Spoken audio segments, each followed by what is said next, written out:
మాజీ ముఖ్యమంత్రి వైఎస్ఆర్‌సీపీ పార్టీ అధినేత వైఎస్ జగన్మోహన్ రెడ్డి గారి మీద ఎల్లో మీడియాతో పాటు తెలుగుదేశం పార్టీ విపరీతమైన దుష్ప్రచారం వైఎస్ఆర్‌సీపీ కార్యకర్తలకి వాళ్ళ మనసుల్లోకి చొప్పించడంలో సక్సెస్ అయిందని చెప్పుకోవచ్చు. ఎందుకని ఈ మాట అంటున్నామంటే, జగన్మోహన్ రెడ్డి కోటరీని వదిలి బయటికి రావట్లేదు, కార్యకర్తలను కలవట్లేదు అని వైఎస్ఆర్‌సీపీ పార్టీ కార్యకర్తలే భ్రమించేలాగా ఈ విధమైన వార్తలు రాసుకుంటూ వచ్చి వాటిలో సక్సెస్ కూడా అయ్యారు.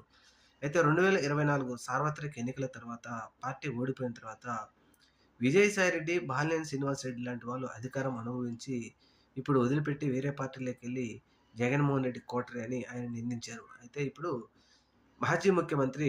ఈ కోటరీని బద్దలు కొట్టుకొని ప్రజల్లోకి ప్రజా దర్బార్ పేరుతో ప్రజలను, కార్యకర్తలను, తన మాజీ నాయకులను, అలాగే సోషల్ మీడియాలో